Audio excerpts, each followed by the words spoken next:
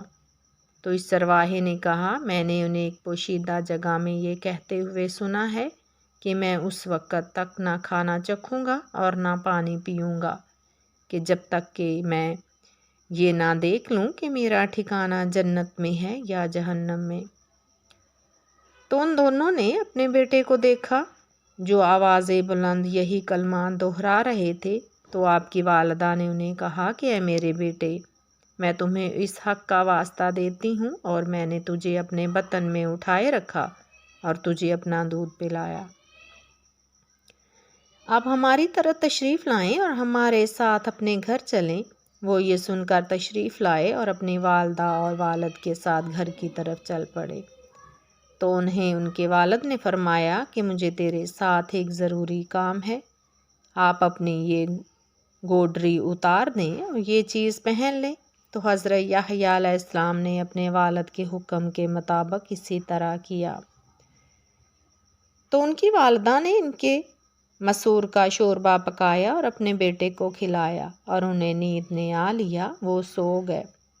تو عالم نیند میں انہیں غیبی آواز سے چوکنا کر دیا کہ اے یحییٰ، تو نے اس دنیا میں میرے گھر سے بہتر گھر پا لیا اور میرے پڑوس سے بہتر پڑوس حاصل کر لیا۔ حضرت یحییٰ گھبرا کر اٹھ کھڑے ہوئے اور روتے ہوئے کہا کہ میری گوڈڑی مجھے لوٹا دو اور اپنا یہ جبہ مجھ سے لے لو، تم تو مجھے ہلاک کرنے کا ارادہ رکھتے ہو۔ تو اس وقت زکریا علیہ السلام نے فرمایا کہ میرے بیٹے کو اس حال میں چھوڑ دو تاکہ وہ اپنی مرضی کے مطابق عمل کرتا رہے اور دوزخ کی آگ سے نجات پا لے۔ تو جب ان کی عبادت میں شدید اضافہ ہوا تو اللہ نے یحییٰ علیہ السلام کی طرف فرشتہ بھیجا اور فرمایا، میں نے تمہارے اوپر دوزخ کی آگ کو حرام کر دیا۔ یہ سن کر ان کے دل مطمئن ہو گئے اور وہ اللہ کی عبادت میں مشغول ہو گئے۔ جیسا کہ اللہ تبارک تعالیٰ نے ارشاد فرمایا ہے، بے شک وہ بہت سبق رو تھے نیکیاں کرنے میں، اور پکار کرتے تھے ہمیں بڑی امید اور خوف سے، اور وہ ہمارے سامنے بڑے عجز و نیاز کیا کرتے تھے۔ وما علینا الا البلاغ۔